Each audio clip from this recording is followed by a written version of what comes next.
What up guys, Christian from NSG here. The goal for today is to completely pull apart this block so that I can get that prepped for new gaskets, new hardware, and then repainting it because it's ugly as hell.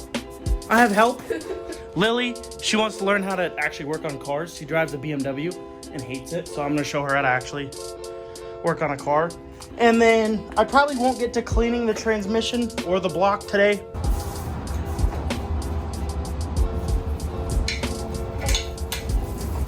Oh, that's a lot of coolant.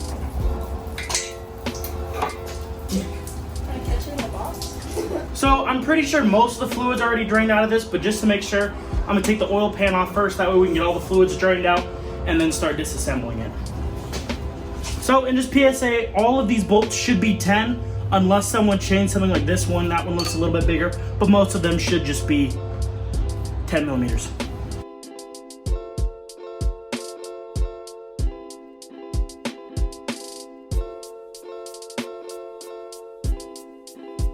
So now that we've got the oil pan off, we're gonna go around the entire block and pull off all of the extra stuff. You know, alternator, VTEC solenoid, coolant stuff, yuck. And I can let you guys know what size bolts those are, if that helps, or sockets. We're gonna start with the VTEC solenoid. It should just be 3 10 mil bolts. Also, you can use an impact on this if you want, but in the past, I have stripped studs, so that's up to you. I prefer just to do it by hand just because I would like to be safe and not strip anything, because stripping bolts sucks a lot.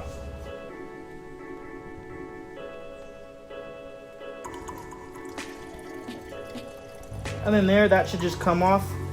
That gasket is pretty nasty, so we'll get a new one just to be safe. Right here, we've got one of the coolant ports, I believe as well. This one, I believe this one should just be, you've got a 10 right there and a 10 on the bottom.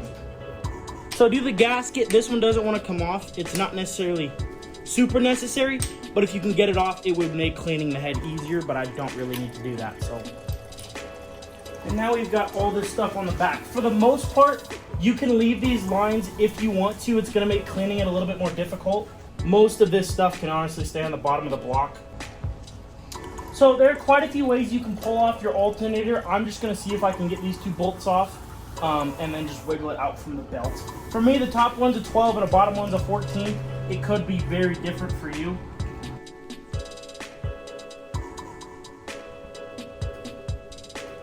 Then there should be this bolt at the back. And there's one at the bottom here too. And that should free it.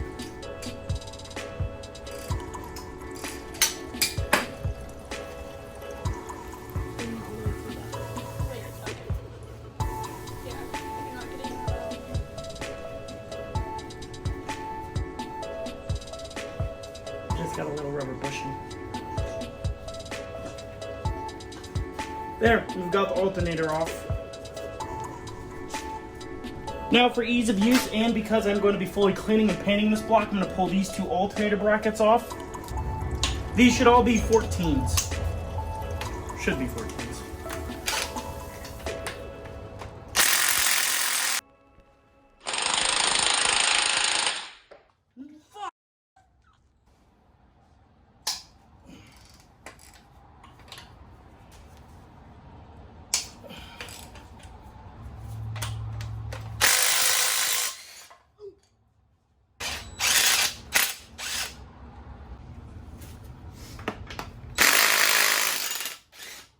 We can now start pulling the valve cover off and then the timing chain or timing belt cover, and then we can start getting to pulling the internals out so that we can get the head off the block and get the head gasket done. So now to start with the valve cover, you've got 4 10s right here, and then you've got 4 10s on the outside.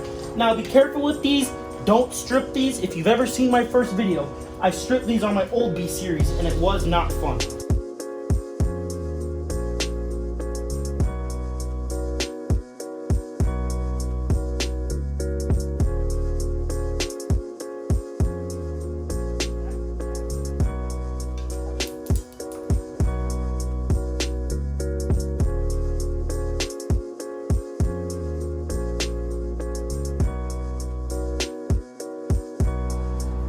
Now that we've got the valve cover off, we can then go ahead and pull the timing belt cover off.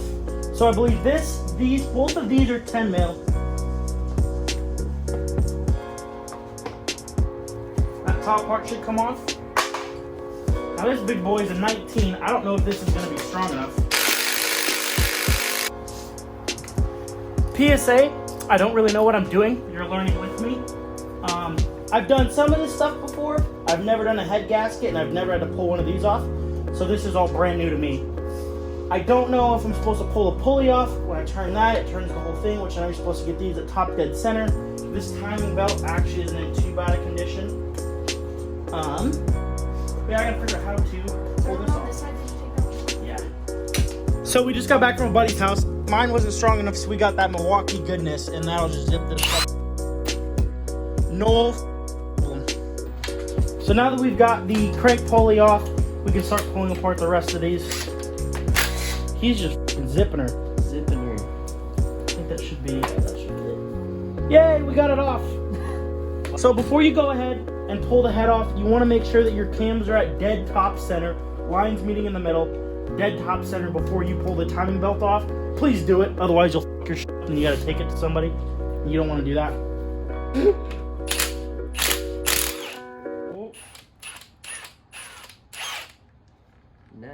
So now that we've got the timing belt off, I've got them marked front and rear just with different zip ties. If you've got a piece of tape with a marker, you can also put that on the cams. I don't right now, so we're just going to use colored zip ties. Now the next part is to pull all of these. I would recommend doing it by hand. If by all means you want to use an impact, you can. But I suggest the against it. These are all 12s. Hell yeah.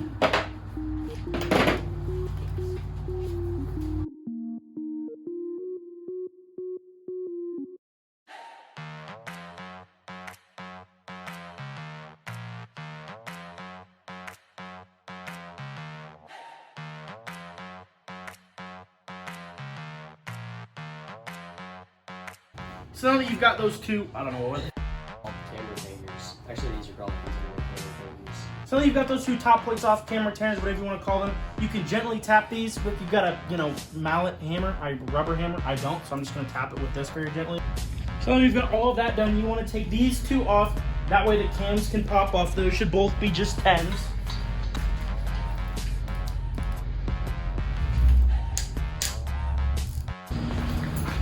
Now that you've got those off, you can start knocking these. I did get one of these to come off, so I just got to get the rest of them.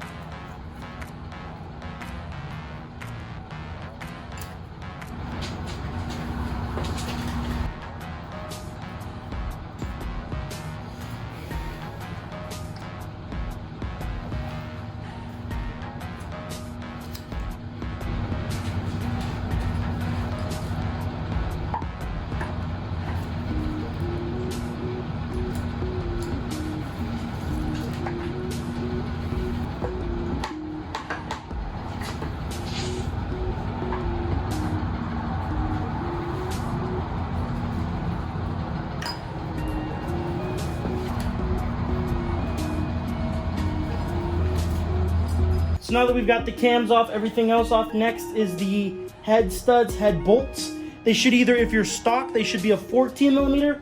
I can't find my 14 deep, so I'm just using a 3/16. And you're gonna wanna go in an X pattern till you get to the middle.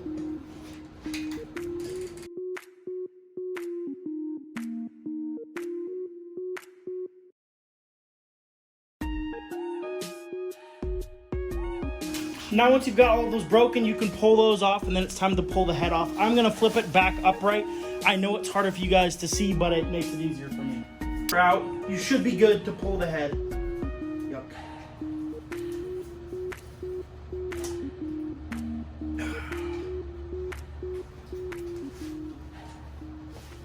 Hopefully within the next week or so, I'll have enough money saved up so I can order gasket kit, everything that I need. I still need to decide if I'm gonna get it honed. I'm not sure yet. But regardless, I need to kind of get on this ASAP because we are going to be going to Spring Fever in Sioux Falls. I went there a couple years ago. Last time they had one, it was fantastic. Right now they're looking for a spot. So as soon as they know that that's a go, then I'm a go. I can get this done. get the EK lower, and then drive that on the interstate, which is like a, what, 6-hour drive to Sioux Falls? Yeah. 6 hours, static, lower, stiffer springs. It'll suck, but it'll be fun and worth it once we get there. Stay tuned for more B-Series content. We've got more content on the way. Jesus has some stuff in the works. We're hoping to get Andrew's Civic running. Andrew's also got wheels coming for his Tesla. So we've got a lot more content coming soon. Stay tuned. Peace out. Off.